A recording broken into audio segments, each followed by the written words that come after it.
Ifriqiya Sport. La planète e-sport avec Ifriqiya Sport. Votre magazine continental qui traite le sport sur tous les terrains et dans toutes ses dimensions.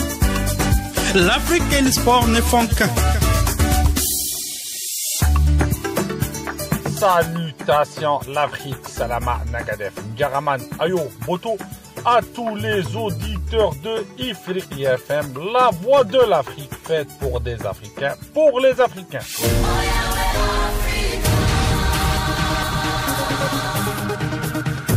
Bonjour à tous et ravi de terminer cette semaine sportive avec vous sur Ifriqiya FM. Comme vous le savez, Ifriqiya FM, la tribune sportive de tous les Africains via ses émissions Ifriqiya Sport et 26 minutes sport. Aujourd'hui, notre émission Ifriqiya Sport sera une émission d'analyse des 2 dernières journées des qualifications pour la Coupe d'Afrique des Nations 2025. Vous le savez, aujourd'hui, on connaîtra aussi le début des matchs de la Coupe des Confédérations et de la Ligue des Champions africaine, mais on restera sur le volet des sélections. Nous débutons avec les Aigles de Carthage de la Tunisie. Dernièrement, Fawzi Benzarti a été nommé à la tête des Aigles de Carthage. Un conflit qui a été dépassé entre lui et son adjoint ou le deuxième coach, on va appeler Mehdi Nafti. Mais on va parler plus de la performance des Aigles de Carthage et salutations aux sœurs et frères de Tunis. On vous aime, écoutez-nous et restez fidèles à Ifriqiya FM sur les réseaux sociaux Facebook, Instagram, X et téléchargez notre application disponible sur les plateformes de téléchargement. On va avoir avec nous Walid Meshri, journaliste spécialiste de joueurs tunisiens évoluant à l'étranger, mais aussi de la sélection. Bonjour Walid. Bonjour Walid et bonjour pour tous nos auditeurs sur Ifriqiya FM. J'espère que vous allez bien. Walid, comment a été cette semaine pour l'équipe nationale tunisienne? Bon, pour la Tunisie, comme vous le savez, c'était le premier match et le premier stage du nouveau staff de l'équipe nationale avec le grand entraîneur tunisien Fawzi Benzarti, l'entraîneur le plus titré dans l'histoire de la Tunisie, l'entraîneur qui connaît très très bien l'Afrique, qui a une grande expérience africaine avec les clubs tunisiens, qui a remporté plusieurs titres sur l'Afrique avec les clubs, avec Raja, avec l'Ouidad, avec l'Espérance de Tunis, avec l'Étoile sportive du Sahel, avec plusieurs équipes. Donc Fawzi Benzarti, qui a une grande expérience aussi en Libye, au Maroc. C'était son premier stage avec l'équipe nationale, avec un staff élargi, avec un nouveau staff, avec aussi malheureusement plusieurs blessures à la dernière minute, comme El Skiri de Francfort, El Saad de San Pauli en Bundesliga, avec aussi quelques absences des joueurs qui ont déjà fini le mercato à la dernière minute, comme Hannibal Majbri avec Burnley et comme Anis Slimane avec Norwich City. Avec quelques absences aussi de Lies Achouri avec la vedette et le meilleur joueur de Copenhague au Danemark. Donc ça a été un stage très très très dur vu ce nombre très important des joueurs de qualité, de joueurs cadres de l'équipe. Et malgré ça, la Tunisie a gagné 6 points, elle a gagné les 2 matchs. C'est vrai difficilement, mais globalement le plus important dans ce genre de stage, c'est avoir les 6 points. D'ailleurs, juste Walid, pour ton information, la Tunisie a joué jeudi et dimanche, donc réellement le staff de l'équipe nationale a fait 2 séances d'entraînement. La première séance était mercredi avec tous les joueurs expats et locaux, et la deuxième séance ça a été le samedi au Maroc. Vu la Tunisie a joué contre la Gambie au Maroc, vu que la Gambie n'ont pas un stade homologué par la CAF. Donc revenons aux 2 rencontres. La première rencontre contre le Madagascar en Tunisie, ça a été un match très difficile. On a franchement vu une équipe très moyenne pour la Tunisie. Les joueurs physiquement ne sont pas top. Les choix des joueurs même, il a fait des erreurs, Fawzi Benzarti. Comme j'ai déjà dit, c'est son premier stage avec les absences, etc. On a marqué à la dernière minute de match, à la 95e minute. Donc ça a été un match à oublier pour le public, mais c'est un match très important pour le staff, pour évaluer, pour voir la qualité de joueurs, etc. Mais globalement, la Tunisie a trouvé beaucoup de difficultés pour maîtriser l'adversaire, pour imposer le jeu. On a trouvé les arrières latéraux très lents. Les circuits de balles ne sont pas très clairs pour les joueurs. Au milieu de terrain, on a raté beaucoup de balles. Il y a beaucoup de déchets. Donc c'était un match à oublier. Mais pour le staff, c'était un match très important. Pour le deuxième match contre la Gambie, on a joué que le dimanche au Maroc. Donc la Gambie, la première mi-temps était très moyenne à l'image du match contre le Madagascar. Ça a été 1-1. Et la Tunisie, en deuxième mi-temps, ça a été une autre équipe avec quelques changements, surtout offensifs. Donc on a vu la Tunisie avec un bon niveau. Et on a gagné 2-1 grâce à un très beau but de Mohamed Ali Bouromzan, le milieu de terrain de Ferencvaros. Globalement, sur les 4 mi-temps qu'on a joué entre les deux matchs, je pense qu'on a raté 3 mi-temps. On a fait une seule belle mi-temps. Ça a été la 4e mi-temps contre la Gambie. Comme j'ai déjà dit, le staff, c'est le premier stage. Il a un grand travail à faire, surtout pour installer sa philosophie, sa façon de travailler, qu'on connaît déjà de Fawzi Benzarti, le pressing haut, le travail des latéraux, le jeu direct, etc. Donc les balles arrêtées aussi, c'est le point fort de Fawzi. Donc on verra la Tunisie pour le prochain stage en octobre, on verra.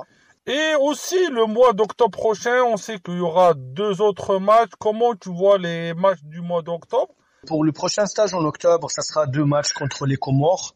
Le bon point entre nous, Walid, le groupe de la Tunisie, c'est pas un groupe solide avec le Madagascar, la Gambie, les Comores. Donc, un aller-retour contre les Comores, on verra. Mais globalement, pour ta question, les points à travailler sur les matchs d'octobre. Donc surtout avoir plus de temps avec les joueurs.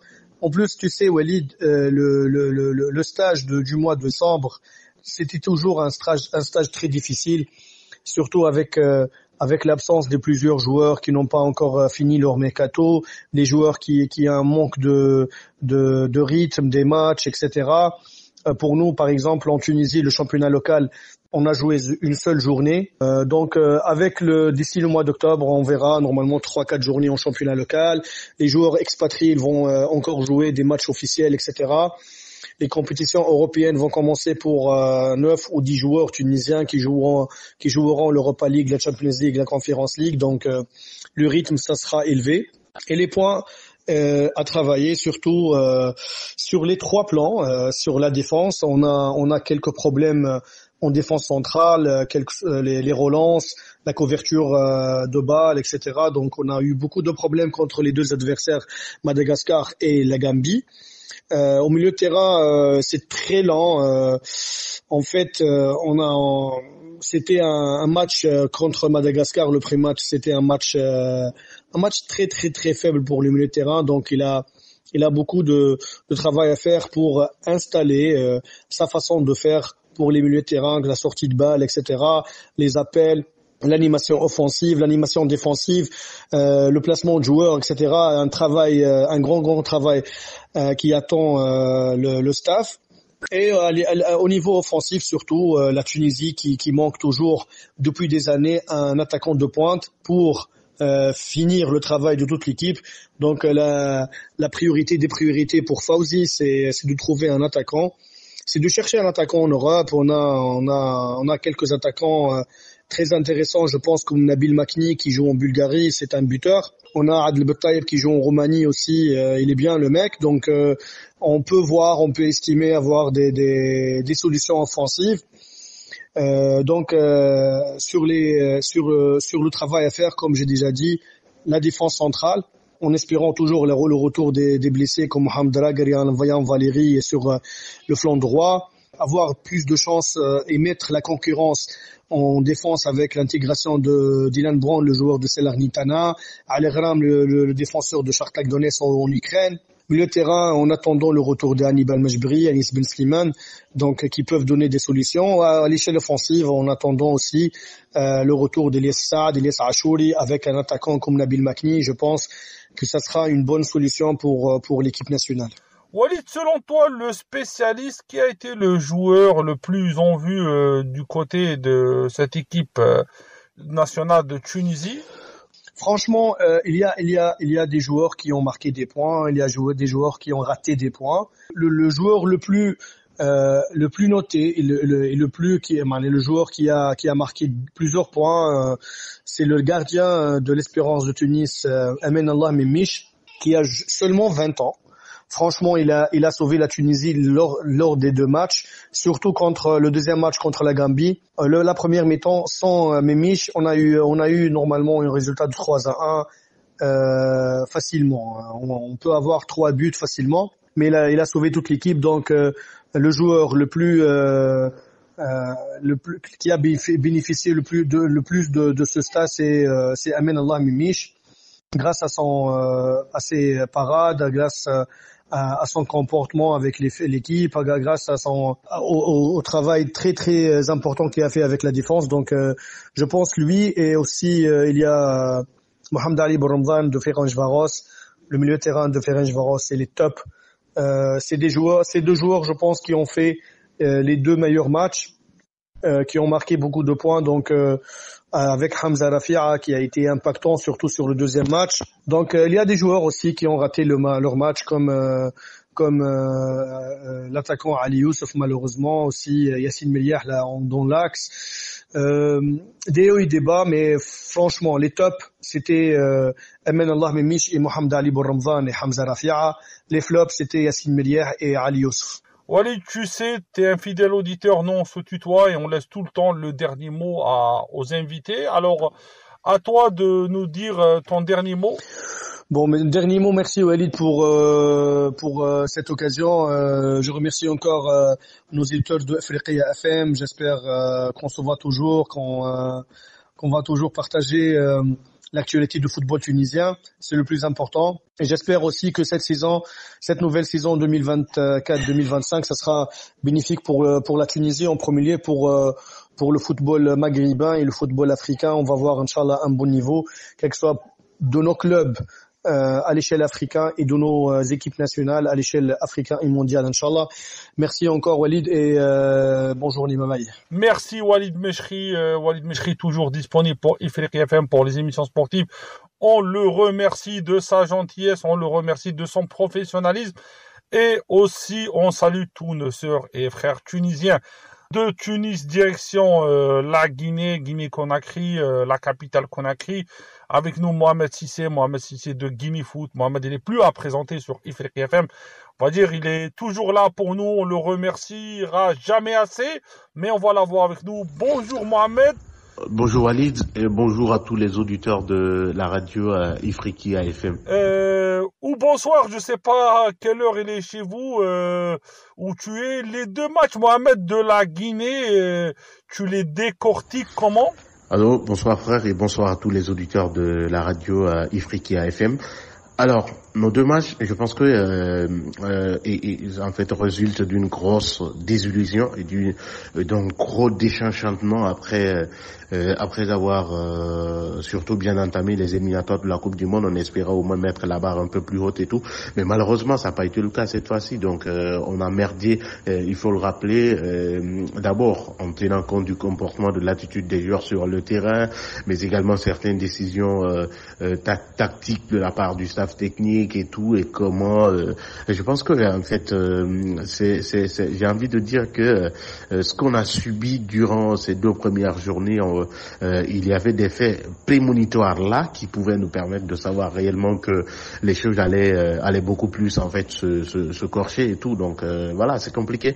Mais ce qui reste clair, on s'est mis tout seul dans la merde, et qu'il faudrait coup sur coup en fait relever la tête et tout, parce que du point de vue comportemental des joueurs et tout, il y a beaucoup de choses à refaire, beaucoup de choses à redorer et tout ça là. Donc voilà, mais ce qui reste clair, on s'est foutu de la merde, et on va voir en fait ce qui va se passer au mois d'octobre, parce que là on n'a plus droit à l'échec face à l'Éthiopie en double confrontation. Il faut impérativement gagner les 2 matchs et espérer engranger de nouveaux points lors des prochaines fenêtres CAF. Donc c'est un peu ça. En tout cas, ce qui reste clair, c'est que on est très déçus. On est très déçus parce qu'on ne s'attendait pas du tout. Après la défaite face à la RDC, c'est vrai, on espérait relever la tête face à une équipe de la Tanzanie. Je manque pas de respect, mais quand même qui avait à notre portée. Mais voilà, malheureusement, on n'a pas su saisir l'opportunité. On s'est mis encore une fois beaucoup plus de pression au compte de la 3e et 4e journée de ces éliminatoires pour la 35e édition de la Coupe d'Afrique des Nations prévue au Maroc. Selon toi, Mohamed, qui a vu beaucoup cette sélection guinéenne, quels sont les points à travailler? Bon, je pense que les points le point à travailler de l'équipe, il y a déjà beaucoup de points à améliorer. Quand vous voyez déjà quand lui aussi il est venu, il a tenté, parce qu'avec Kaba on parlait beaucoup de schémas et tout. Lui aussi il est venu, il a tenté d'abord avec un 4-3-3.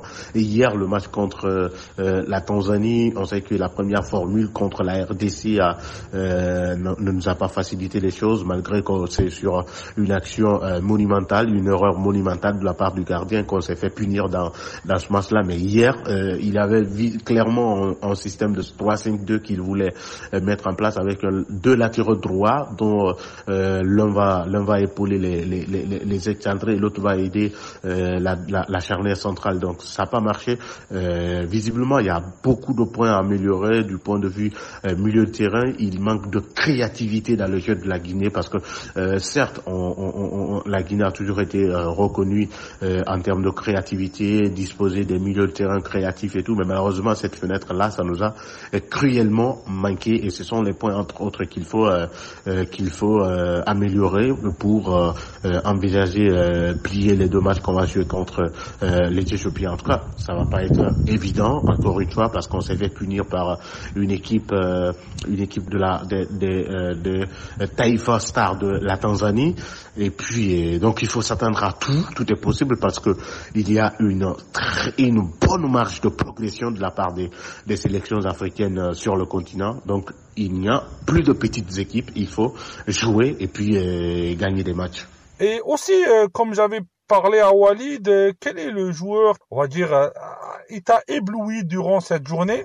Bon, je pense que personnellement, il n'y a pas de joueur qui m'a le plus ébloui durant cette fenêtre CAF là, parce que tout simplement on a vu aucun joueur n'a répondu aux attentes que les uns et les autres attendaient d'eux. Il y a eu beaucoup plus de déception et de désillusion de leur part et tout. Donc voilà, il y a beaucoup qui reste à faire. Pour moi, il y a eu que de déception de la part de ces joueurs-là que de se dire le joueur le plus en vue. Peut-être, si on me demandait, peut-être, petit soit-il, je prendrais Mohamed Bayo, peut-être qu'il nous a sorti un but après un effort individuel hier face à la Tanzanie, mais un but qui n'a pas de portée, parce que tout simplement derrière, le gardien, encore une fois, nous a fait punir dans ce match-là, et on l'a perdu, et puis malheureusement. Selon toi, Mohamed, est-ce que le coach va rester ou pas? Alors, le coach va rester, selon moi. Je pense pas, non. Je pense que non, il va pas rester. Il va céder sa place, comme il a déjà remplacé Kaba Diawara. Hier, on a vu, après l'élimination, les nerfs étaient tendus dans les vestiaires, qui étaient déjà en lambeaux et tout. Il n'y avait pas de compréhension. Il y avait beaucoup de points. Il y avait beaucoup de discussions autour de cela. Mais avec toutes ces discussions qui ont eu lieu, le président de la Fédération guinéenne de football n'a pipé aucun mot avec le sélectionneur. Il a préféré échanger avec le directeur technique national de la Fédération guinéenne de football et certains membres du staff technique à lieu place du sélectionneur. Donc voilà, après d'après les informations que je dispose, il y a eu ils sont arrivés à Abidjan. Une fois à Abidjan, il a été demandé au sélectionneur de rentrer à Paris parce qu'il envisageait de revenir à Conakry, faire le point et envisager déjà les préparatifs pour le mois d'octobre. Mais il a été demandé à l'entraîneur de rentrer à Paris après qu'on va l'appeler et tout. Ce soir-là, c'est vrai, là, l'après-midi, c'est l'appel qui était pressenti pour pallier à l'absence d'un coach là, mais déjà on apprend que le président a entrepris les démarches pour se rabattre sur un coach de grande envergure qui pourrait remplacer avec pour seul et unique objectif de faire qualifier la Guinée à la prochaine Coupe d'Afrique des Nations. Un dernier mot, Mohamed, ou une conclusion, et merci de ta présence avec nous. Donc c'est un peu ça, parler de la Guinée, ça veut dire tout simplement que ça a été une trêve sombre pour nous, malheureusement, mais espérons qu'on va se relever à partir du mois d'octobre et puis continuer à aspirer, prendre part à la prochaine Coupe d'Afrique des Nations prévue au Maroc. Merci Walid et merci à tous les auditeurs de Ifriqiya. Inouali. Merci Mohamed Sissé de ta gentillesse, merci Mohamed Sissé de ta disponibilité pour les émissions sportives de Ifriqiya FM. On te remerciera jamais assez et salutations à nos sœurs et frères en Guinée. De la Guinée, partir dans un pays voisin en Afrique centrale, en République démocratique du Congo, avec nous Michel Tobo, directeur de publication de Foot CD. Foot CD, c'est une référence aussi sur le football en République démocratique du Congo. Bonjour Michel, parle-nous des 2 rencontres des Léopards du Congo. Bonjour Walid, bonjour à tous les auditeurs de Ifriqiya FM. Merci encore de me donner ce petit moment pour réagir par rapport aux 2 rencontres des Léopards d'Afrique démocratique du Congo. Voilà, les 2 rencontres ont été réussies, je pense. Voilà, il fallait absolument c'est mettre dans des très bonnes dispositions avant les 2 prochaines journées, la 3e et la 4e journée qui auront lieu au mois d'octobre. Donc les 2 victoires font du bien clairement aux Léopards qui s'installent provisoirement à la tête de ce groupe. Voilà, les Léopards vont croiser la Tanzanie, les Taifa Stars de la Tanzanie lors des 2 prochaines journées. Voilà, ils auront peut-être l'occasion de clôturer ces éliminatoires s'ils arrivent à avoir les 2 succès lors de ces 2 confrontations. Ce sont des matchs charnières, les 3e et 4e journées, comme les 2 équipes se rencontrent directement. Donc ce sont des journées très importantes. Donc les Léopards peuvent valider leur qualification pour cette Coupe d'Afrique lors du prochain rassemblement. Mais les 2 matchs ont été, je pense, réussis. Surtout le deuxième, le premier ici à Kinshasa, c'était un peu poussif. Voilà, donc les Léopards avaient même failli, je pense, avoir énormément de difficultés lors de cette explication parce que les Guinéens, bien que n'ayant pas véritablement produit du jeu, mais se sont procurés des occasions, 3 occasions très dangereuses qui auront pu peut-être permettre à cette équipe de faire créer la sensation ici je pense à Kinshasa. Mais il y avait un Dimitri Bertrou, un gardien de but très vigilant, qui a permis justement de garder sa cage inviolée. Donc c'est une bonne chose.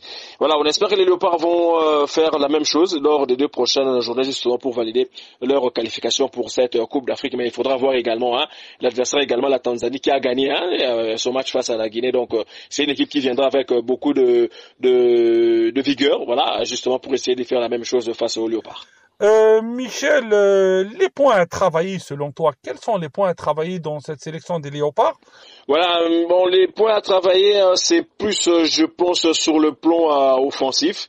Sur le plan défensif, pour le moment, je pense que tout va relativement bien que il y a des failles. Voilà, je le disais tantôt, que les Guinéens avaient failli marquer ici à Kinshasa, et voilà, lors du match face à l'Éthiopie, voilà, la défense a tenu quand même bon, voilà, et les Éthiopiens ne se sont pas tellement créés d'occasion, ce qui est bien également, voilà, donc c'est ce visage-là face à l'Éthiopie que nous voulons que les Léopards voilà, puissent montrer lors des 2 prochaines journées, ça sera bien, et voilà, s'ils jouent comme ça, c'est vrai, l'adversaire devant, ça sera pas le même adversaire, mais s'ils jouent comme ça face à la Tanzanie, je pense que les Léopards, voilà, peuvent directement valider leur qualification lors des 2 prochaines journées. Mais bon, ne soyons pas trop euphoriques, voilà, restons voilà, professionnels. Voilà, il faudra prendre les adversaires, tous les adversaires d'ailleurs, sur le même pied d'égalité. Les Tanzaniens, je pense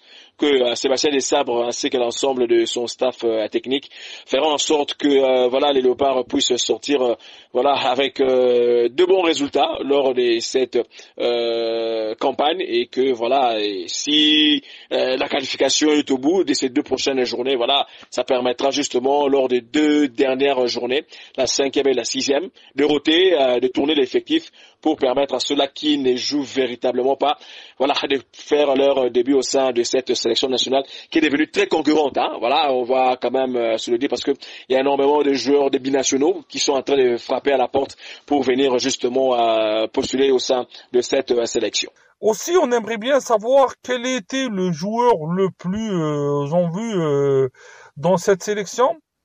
Bon, le plus en vue, lors du premier match, je dirais Dimitri Berthaud, le gardien de but de Montpellier, bien qu'il est remplaçant.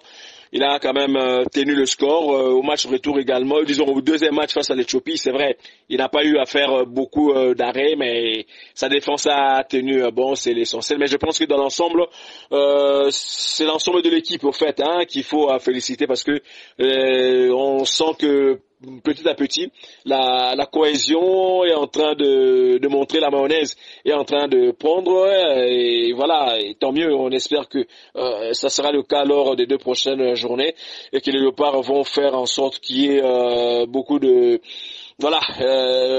d'émulation, voilà, pour que tous les joueurs qui jouent au sein de cette sélection se sentent bien à l'aise. Voilà, voilà, pour que ceux-là qui rentrent dans leur club puissent donner l'envie, voilà, à certains binationaux pour venir rejoindre cette sélection, parce qu'on en a quand même besoin. Ça fait longtemps. L'objectif maintenant pour la République démocratique du Congo, c'est de rentrer pour la prochaine Coupe du Monde. C'est vrai que on n'y a plus participé depuis 74. Voilà, ça fait presque 50 ans maintenant, donc c'est quand même énorme. L'objectif, c'est d'avoir les meilleurs joueurs possibles, les meilleurs binationaux possibles qui viendront prêter main forte à cette sélection, que nous atteignions à cet objectif justement de nous qualifier pour la prochaine Coupe du Monde. Je pense que ça fera énormément plaisir à l'ensemble du peuple congolais qui attend, voilà, ce moment avec beaucoup d'impatience en tout cas. Michel, aussi un dernier mot, si tu veux rajouter quelque chose. Le dernier mot pour aujourd'hui, ça sera, voilà, il faut continuer à travailler dans ce sens. Voilà, la nouvelle dynamique amenée par Sébastien Desabre au sein de cette sélection fait en sorte que nous ayons aujourd'hui en tout cas des très bons résultats. Sébastien Desabre, voilà, qui est venu donner un nouveau souffle à cette sélection, tant mieux. On ne peut que le remercier. Il est en train de faire un travail voilà, être des titans quand même, disons-le comme ça. Voilà, il est en train de marcher. C'est parmi les rares sélectionneurs qui sillonnent en tout cas l'Europe pour aller convaincre les jeunes binationaux à venir rejoindre cette sélection. Et voilà, les résultats sont en train de payer sur le terrain. Voilà, on ne peut que lui souhaiter bonne chance à la tête de cette sélection, et qu'il amène ses Léopards à cette Coupe du Monde, voilà, pour faire plaisir à nous, journalistes sportifs congolais, et bien évidemment à l'ensemble du peuple congolais qui attend ce moment avec beaucoup d'impatience en tout cas. Voilà, Walid. Merci Michel Tobo de ta gentillesse, et salutations à tous, on va dire, nous frères en République démocratique du Congo. Salutations à Sébastien Desabre, le coach de cette équipe nationale des Léopards du Congo. Salutations aux 2 adjoints de cette sélection, 2 Algériens, 2 amis à moi, Rachid Hamidi, et aussi Karim Masmoudi, qui a été dernièrement nommé dans le staff technique des Léopards du Congo. On arrive à la fin de l'émission. Continuez à nous suivre sur les réseaux sociaux. On est là. Et restez à l'écoute sur Ifriqiya FM, la voix de l'Afrique. Et à la semaine prochaine pour un autre numéro de Ifriqiya Sport.